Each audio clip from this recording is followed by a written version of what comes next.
Very good morning, 8th class students. I hope you all are fine at home. So, today we are going to start chapter number 7th, My Childhood, and it is the part of Dr. APJ Abdul Kalam's, यानी कि उनके बचपन के बारे में हम बात करने वाले हैं. Who was our former president, lead former president of our India, और किस तरह से उन्होंने रामेश्वरम के टाउन में रहकर अपना बचपन स्पेंड करा है. हम आज उसके बारे में पढ़ेंगे on the page number 50 and 51. So open your books and read with me. You will love to hear the story. Okay, I was born into a middle class Tamil family in the island town of Rameshwaram in the erstwhile Madras state. Abdul Kalam ji का जो जन्म है एक Tamil family middle class में हुआ था, जो कि कहाँ रहने वाले थे, वो मद्रास स्टेट के रामेश्वरम टाउन के रहने वाले थे. My father Jalaluddin had neither much formal education nor much wealth. अब जो उनके फादर, क्या नाम था उनका, जलालुद्दीन, ना तो उनकी एजुकेशन इतनी हाई थी और ना ही वो इतने रिच थे. फिर भी despite this advantages he possessed great innate wisdom and true generosity of spirit. फिर भी इतना मतलब कि एजुकेशन और रिच ना भी होने के बाद इस चीज़ के उनके पास जो विजडम थी, जो कि उनको बॉन्ड मिली थी, यानी कि उनको बचपन से ही मिली हुई थी, ठीक है, और वो बहुत ज़्यादा काइंड हार्टेड पर्सन थे. He had an ideal helpmate in my mother Ashima. और उनकी जो उनको एक जो है कहते हैं ना कि उनकी जो वाइफ थी उनकी सच्ची हेल्पमेट थी, और उनका नाम क्या था, आशी अम्मा था, जो कि अब्दुल कलाम की मदर थी. I do not recall the exact number of people she fed every day, but I am quite certain that far more outsiders ate with us than all the members of our own family put together. अभी मुझे मैं exact number तो नहीं बता सकता हूँ कि कितने लोगों ने को जो है मेरी मदर ने खाना खिलाया होगा, या कितनों को उन्होंने मतलब कि जो कुछ जिनको कुछ नहीं मिला था उनको पूछा होगा. तो लेकिन मतलब कि हमसे ज़्यादा तो जो आउटसाइडर से उनकी ज़्यादा जो है केयर की जाती थी. इस तरह उनकी मदर थी, यानी कि सबकी हेल्प करने वाली. I was one of many children, a short boy with rather undistinguished looks, born to tall and handsome parents. यानी कि मैं मतलब इतने बच्चों में से ऐसा बच्चा था जो जिसकी हाइट छोटी थी और लुक्स भी खास अच्छे नहीं थे.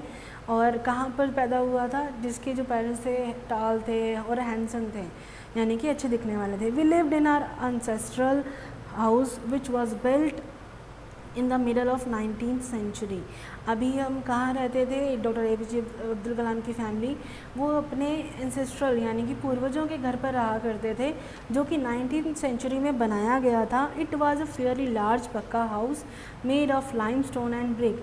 वो बहुत ही अच्छा खासा मतलब कि पक्का घर था, जो कि सीमेंट और ईंटों से बना हुआ था. My austere father used to avoid all unessential comforts and luxuries. यानी कि मेरे फादर जो बहुत ज़्यादा सिंपल रहने वाले पर्सन थे. ऑस्ट्री मीन सिंपल एंड प्लेन, यानी कि इतने सिंपल पर्सन थे कि उनको मतलब कि ये नहीं था कि घर में अननेसेसरी चीज़ें भी होनी चाहिए और लग्जरीज़, यानी कि अब जैसे हमें आदत हो चुकी है एसीज़ की, ठीक है, कूलर्स की, हम गर्मी में नहीं रह सकते हैं, लेकिन वो क्या कहते थे कि जितना ज़रूरी है उतना ही होना चाहिए. However, all necessities were provided for in terms of food, medicines और clothes. लेकिन अगर देखा जाए तो हर तरह की जो है ज़रूरतें थी हमारे घर में पूरी तरह से प्रोवाइड की जाती, चाहे वो मतलब कपड़ा हो, चाहे खाने की चीज़ें हों, चाहे वो मेडिसिन ही क्यों ना हो. In fact, I would say mine was a very secure childhood, both materially and emotionally. अगर मैं अपनी बात करूं तो जो मेरा चाइल्डहुड है वो बहुत ज़्यादा सिक्योर था, चाहे वो चीज़ों से रिलेटेड हो, चाहे वो इमोशनली सपोर्ट हो. मुझे दोनों चीज़ें प्रॉपरली मिली हैं. I normally eat with my mother sitting on the floor of the kitchen. मैं ज़्यादातर अपनी मदर के साथ खाना खाना ही पसंद करता था, किचन के फर्श पर उनके सामने बैठ कर. She would place a banana leaf before me on which she then ladled rice and aromatic sambar, a variety of sharp homemade pickles and the dollop of fresh coconut chutney. अभी क्या क्या खाते थे वो खाने में, उनको जो है कैसे सर्व किया जाता था, बनाना लीफ यानी कि केले के पत्ते पर उनको जो है चावल दिए जाते थे, चावल के साथ सांभर और तरह तरह के शाप्स यानी कि तरह तरह की मिठाइयाँ आप कह सकते हो, और घर का बना हुआ अचार और कोकोनट की चटनी, जो कि अभी कह सकते हो कि साउथ इंडिया में बहुत ज़्यादा फेमस है। The famous lord Shiva temple which made Rameswaram so sacred to pilgrims, यानी कि जो रामेश्वरम का जो सबसे ज़्यादा लॉर्ड शिवा का जो मंदिर था, जो कि लोग जिसको बहुत ज़्यादा पवित्र मानते थे, सेक्रेड मीन्स पवित्र, और पिलग्रिम्स यानी लोग, was about 10 minute walk from our house, जो कि हमारे घर से सिर्फ 10 मिनट की दूरी पर था। Our locality were predominantly Muslim but there were quite a few Hindu families too living amicably with their Muslim neighbours. अभी हमारी जो लोकेलिटी थी वो पूरी तरीके से मुस्लिम लोगों से भरी हुई थी, यानी कि हर मुस्लिम लोग थे, लेकिन वहाँ पर कुछ हिंदू फैमिलीज़ भी रहती थी, और वो हिंदू फैमिलीज़ जो थी अपनी नेबर्स यानी कि जो मुस्लिम लोग जो थे उनके साथ अच्छे से फ्रेंडली रूप से रहते थे। एमिकेबल का मतलब है friendly, right. There was a very old mosque in our locality where my father would take me for a evening morning. हमारे घर के पास ही जो है हमारी लोकेलिटी में एक जो है पुराना मस्जिद भी हुआ करता था, जहाँ पर मेरे फादर जो हैं मुझे शाम को इवनिंग प्रेयर्स के लिए लेकर जाया करते थे। I had not the faintest idea of the meaning of the Arabic prayers chanted there, but I was totally convinced that they reached God. मतलब कि मैं इस आइडिया को इतना ज़्यादा पसंद तो नहीं करता था कि जो अरबिक प्रेयर्स को गाना, उसको गाना कि मुझे इतना अच्छा लगता हो, लेकिन मुझे ये अच्छा लगता था कि वो किस तरह से मतलब तरह तरीके से जो है गॉड को याद कर रहे हैं। I was about 6 years old when my father embarked on the project of building a wooden sailboat to take pilgrims from Rameswaram to धानुसुकड़ी and back। जब मैं 6 साल का था तब मेरे पिताजी ने काम स्टार्ट करा था। इमार्क्ड का मतलब होता है कोई काम को स्टार्ट करना। क्या प्रोजेक्ट स्टार्ट करा था? एक वुडन का सेल बोट यानी कि नाव तैयार कर रहे थे वो लकड़ी की, ताकि वो लोगों को जो है रामेश्वरम से धानुसुकड़ी लेकर जा सकें और वहाँ से वापस भी लेकर आ पाएँ। He worked at building the boat on the sea shore with the help of a relative Ahmed Jalaluddin. अभी उन्होंने जो सेल बोट बनाने का काम किया था वो किसके साथ ले रहे थे, किसकी हेल्प ले रहे थे? उसमें उनका एक रिलेटिव था अहमद जलालुद्दीन, उसके साथ जो वो है समुंदर के किनारे पर वो बोट बनाया करते थे। I watched the boat take shape, the wooden hull and the bulkheads were seasoned with the heat from wood fires. यानी कि मैं देख रहा था कि वुड कैसे शेप ले रही है, यानी कि किस तरह से लकड़ियों को काटा जा रहा है और किस तरह से जो वुड फायर यानी कि आग लगाकर आप देखते हो ना कि उनको शेप दी जा रही है, सब मैं देख रहा था वहाँ पर। My father was doing good job business with the boat when one day a cyclone bringing winds of over 100 miles per hour carried away our boat along with some of the land mass of सेतुकरिया।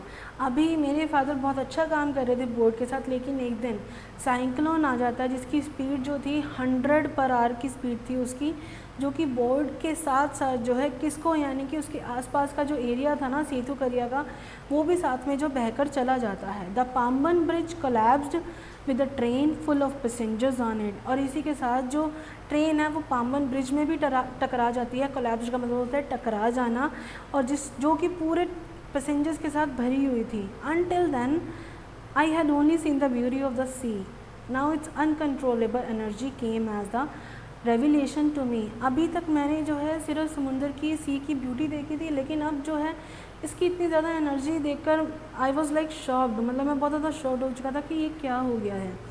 Bye the time the boat met its untimely end Ahmed Jalaluddin had become a close friend of mine.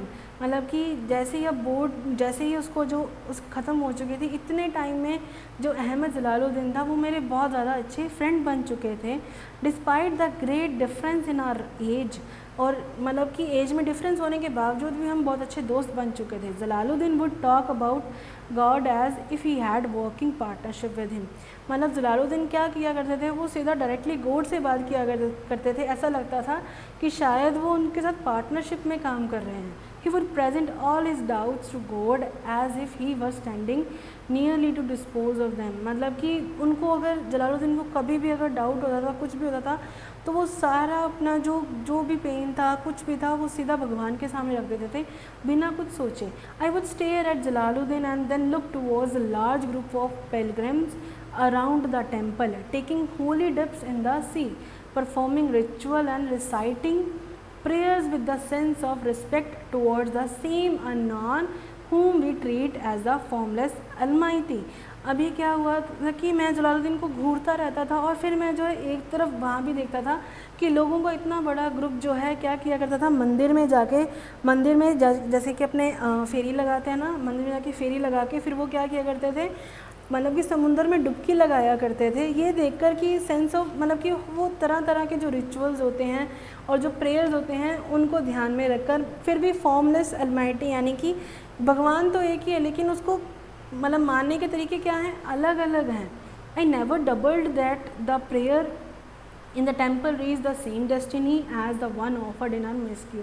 मतलब मुझे इस चीज़ पे कभी doubt नहीं हुआ है कि मतलब जो प्रेयर्स हम करते हैं, जो प्रेयर्स मतलब टेंपल में की जाती है वो अलग अलग होती हैं, उनकी डेस्टिनेशन नहीं की, यानी कि वो पहुंच कहाँ रही हैं, सिर्फ एक ही भगवान तक पहुंच रही हैं. राइट, यही होता है कि भगवान तो एक ही हैं. God is one. The second world war broke out in 1939 when I was 8 years old. यानी कि जब मैं 8 साल का था तब सेकेंड वर्ल्ड वॉर स्टार्ट हो चुकी थी. Our area being isolated was completely unaffected by the war. अब जो हमारा एरिया था यानी कि रामेश्वरम का जो एरिया था वो पूरी तरीके से आइसोलेटेड हो चुका था, कवर्ड हो चुका था और अभी तक जो उनका एरिया था वो उस वॉर से बिल्कुल बाहर था. But soon India was forced to join the Allied forces and something like a state of emergency was declared.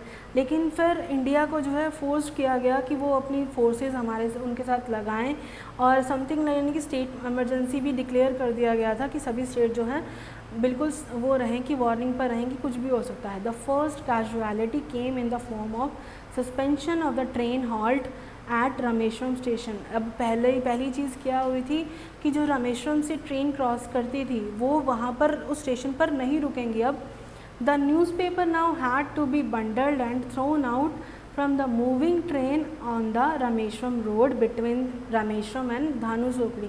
अभी जो न्यूज़पेपर जो उसको पहुंचाना था यानी कि थ्रोन आउट फ्रॉम द अभी मूविंग ट्रेन से जो है न्यूज़पेपर को फेंका जाना था रामेश्वरम रोड पर, जो कि कहाँ पड़ती है, रामेश्वरम और धानुसोकड़ी के बीच में पड़ती है. That forced Shamsuddin to look for helping hand to catch the bundle. अब इस चीज़ को क्या था कि शमासुद्दीन को इस चीज़ में किसी की हेल्प चाहिए थी, तो वहाँ पर जो है डॉक्टर कलाम को जो है अपनी पहली जॉब मिली थी. Naturally I filled the slot. अब उन्होंने क्या किया कि वहाँ पर उनके शमासुद्दीन के साथ हेल्प करी. Shamsuddin helped earn my first wages. और इस तरह से 8 साल की एज में पहली बार डॉक्टर कलाम ने अपना फ़र्स्ट अर्निंग की थी. फ़र्स्ट वेजेस का मतलब है कि पहली कमाई करी थी उन्होंने. तो what we have done today, we have done about how we start कि किस फैमिली से बिलोंग करते थे डॉक्टर कलाम, किस तरह से उनकी मतलब फैमिली रहती थी, पेरेंट्स कैसे रहते थे, किस तरह से उनकी जो बोर्ड बन रही थी, किस तरह से उनके साथ वो इंसिडेंट हुआ और किस तरह से उन्होंने अपना फर्स्ट वेज यानी कि फ़र्स्ट अर्निंग करी. In our next class we will read about his school life, उनकी स्कूल लाइफ के बारे में, उनके फ्रेंड्स के बारे में हम पढ़ेंगे और उन्होंने आगे क्या स्टेप लिया था हम ये भी देखेंगे. Till then stay home, stay safe. Thank you.